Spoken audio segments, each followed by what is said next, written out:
Hello, brilliant baristas. I'm not sure what to call this series, but this series is water, garage. I don't know if it's tasks or assignments or duties. I will come up with the name. This one is for water. So the first thing you want to do when you are filling water is the water tank and see how many gallons we need. Each cube is 25 gallons, and we typically go through 75 gallons a day. And we need at least 50 gallons to start the day, but that is an iffy. So 75 gallons, if it's less than 75 gallons, it needs to be filled. So if it's only 25 gallons low, then you can leave it. And water and garage and what should we call it, Tina? Assignments? Tasks? Tasks, responsibilities, duties. The color coded. Yeah, I don't know what to call them. Tasks should be done. Your assigned color coded job, side work. Ooh, side work? Maybe. Maybe. Okay, I'll have to come up with a term, but they should be done between 10 a.m. and 2 p.m.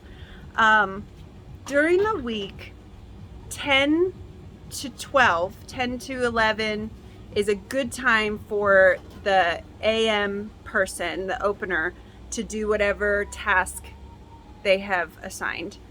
And then between 1 and 2 is a good time for the closer to do what they need to do. And then the mid-shift person has both options, right? They have from 10 to 12 or from 1:30 to 2:30. And then on the weekends, I do try to overlap so that there are 3 baristas here at one time, which gives like a half an hour to an hour of like quickly get garage and quickly get water done during that overlap. So I hope that makes sense. Let's get back to water. Okay. We only need 35 gallons. We have 1.5 cubes empty, but we're gonna go through this so that I can show you how. Okay, so you grab the Yukon keys, and we lovingly just call it. Also, a note, this is the summer version of water. The winter version of water is a lot more intricate. Well, just more steps so that it doesn't freeze. But, okay, Yukon, we are gonna be taking it behind the Golden Nugget. So, yeah, why not tell you guys while we're driving over what it's like in the winter and what the plans are. So we started off with doing water from a trailer. That tank was on a trailer, and I would have to unhitch and hitch back up the trailer every day, every time we did water. So this Yukon system is very nice. It is a nice improvement. All right, so what we're thinking for winter is to insulate the windows and insulate around the tank with foam insulation. Because what happens in the winter is water freezes and the valves in the tank,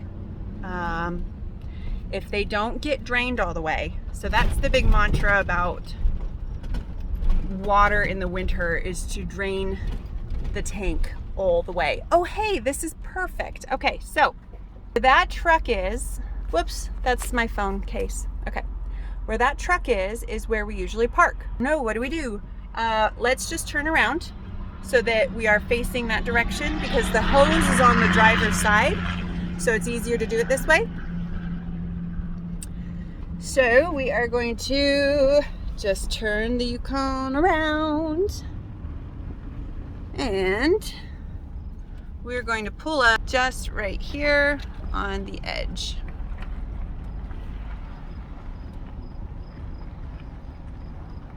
Okay, so we're filling the tank, and I am going to fill enough for tomorrow's fill. So I will fill probably 100 gallons. Ooh, okay, please turn the Yukon off, and then while it's filling, close the doors.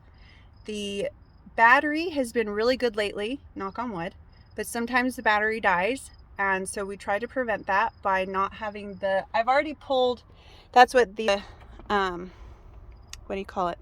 The fuse is out, the interior lights, so that it doesn't drain the battery. But there's still a couple of like door lights and that and this and that and this that pop on. So if you would please close the doors. And so what I do then to have the doors closed is I crack the back window, and what I ask there is that when you're done, all done, and you're parking the Yukon, put that window back up again so that it doesn't get wet and yucky when it rains.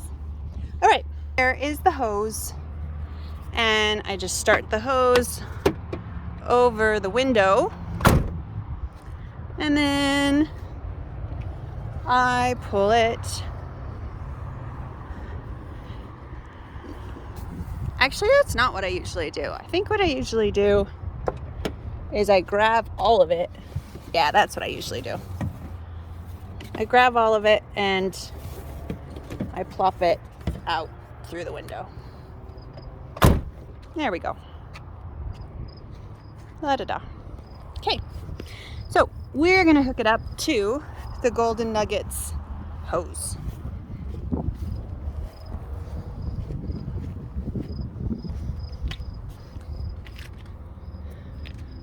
Okay, it reaches about there, and then we're gonna take this guy here,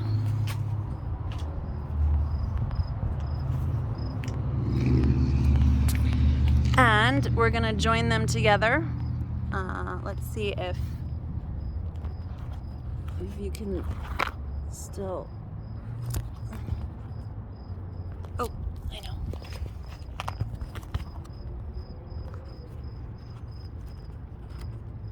Okay.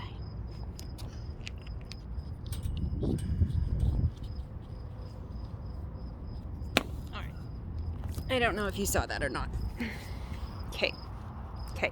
Sorry if I made you guys motion sick. All right.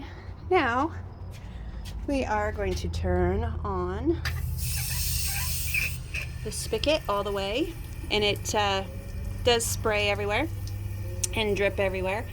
And so in the winter time, we have fancy, awesome thing that's a quick connect that you just, it's a little green doohickey, and you just push it in and clip it up, and it works really great. So we'll have this be a 2-part video, so you don't have to wait watching me fill the tank all the way. But I usually jump back in here. I usually do Canva or social media while I am filling the tank.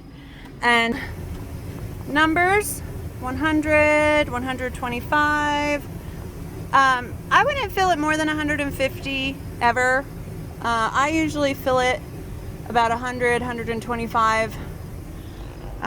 Because if I'm doing one day, I kind of like filling the tank for 2 days. So in the winter, we will not do that. In the winter, we'll definitely not do that. In the winter, we will probably even like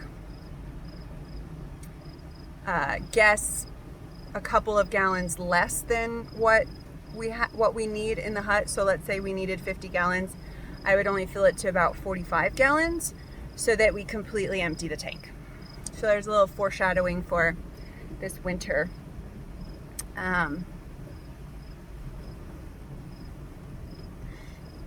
Let's see. I think, yeah, okay. All right, so this is the end of part 1, getting the water into the Yukon. Part 2 will be getting it from the Yukon into the hut. Thank you all so much.